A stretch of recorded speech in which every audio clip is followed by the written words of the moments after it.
ये हैं भोपाल के वो आलीशान नज़ारे जिसे दुनिया को दिखाने के लिए लाखों करोड़ों रुपए फूंक दिए गए। चमकते हुए रोड, सजी संवरी दीवारें और लाखों पौधों का दिखावटी हरियाली का जाल। पर अब जरा इस सच्चाई को देखिए, गर्मी आ गई है, पौधे झुलस रहे हैं, पानी देने वाला कोई नहीं और अब ये पौधे भगवान भरोसे छोड़ दिए गए हैं। भोपाल में 24 और 25 फरवरी को हुई ग्लोबल इन्वेस्टर्स समिट यानी GIS में प्रधानमंत्री नरेंद्र मोदी समेत देश विदेश से 10,000 से ज़्यादा मेहमानों को लुभाने के लिए राजधानी को ऐसे सजाया गया जैसे किसी अमीर की शादी हो। पर जैसे ही बारात चली गई, दूल्हे का घोड़ा भी भूखा रह गया। 2 लाख पौधे लगाए गए, पर अब वे कहाँ और किस हाल में हैं, इसकी किसी को कोई चिंता नहीं है। हैरान करने वाली बात तो ये है कि इन पौधों को लगाने में करोड़ों रुपए खर्च कर दिए गए।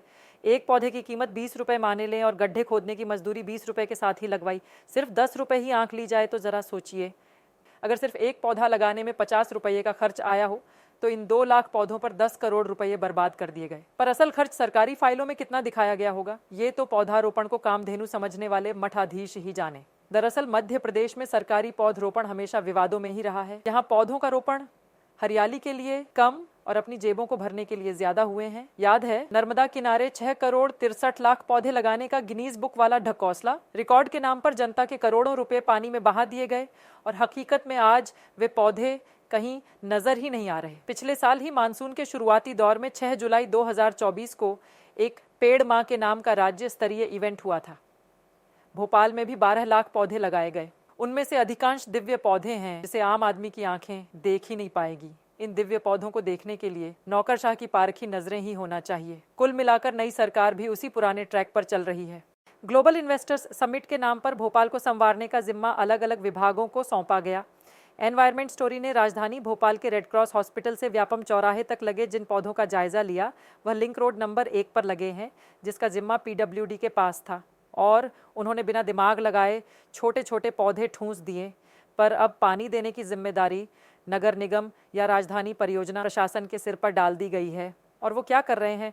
कुछ नहीं, क्योंकि इनका काम था पौधे लगाना, सो उन्होंने लगा दिए। अब उन अभागे पौधों का बचना न बचना जनता देखे, क्योंकि आखिर पैसे भी तो जनता की जेब से ही लग रहे हैं। जानकारों की माने तो इस इलाके में छोटे पौधे लगाना ही गलती थी, क्योंकि गर्मी में ये कभी ग्रो कर ही नहीं सकते थे। यहाँ बड़े पौधे लगाने चाहिए थे, और वे भी स्थानीय यानी देशज पौधे। लेकिन सोचने की जहमत कौन उठाए? आइए जानते हैं इस पर पर्यावरणविद डॉक्टर सुभाष सिंह पांडे का क्या कहना है। पौधारोपण की सफलता के लिए कुछ बुनियादी सिद्धांत हैं और ये मूलतः मानसून या बरसात के समय ही संभव है। जिन पौधों का रोपण किया जाए, पहले उनके लिए गहराई तक खुदाई कर मिट्टी तैयार किया जाए।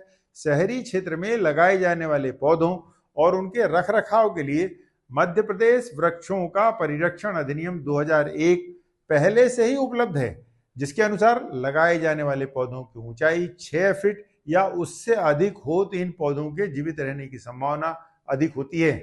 इसी प्रकार जो पौधे लगाए जाएं वे देशज या स्थानीय होना जरूरी है।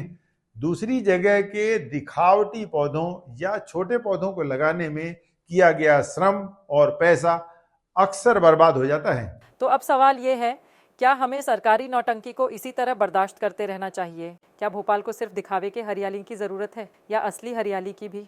कमेंट में हमें अपनी राय जरूर दें और बताएं कि क्या ये करोड़ों की बर्बादी का तमाशा बंद नहीं होना चाहिए। सब्सक्राइब करें। एनवायरनमेंट स्टोरी और इस झूठी हरियाली की सच्चाई हर किसी तक पहुंचाने के लिए इस वीडियो को ज़्यादा से ज़्यादा शेयर करें। धन्यवाद।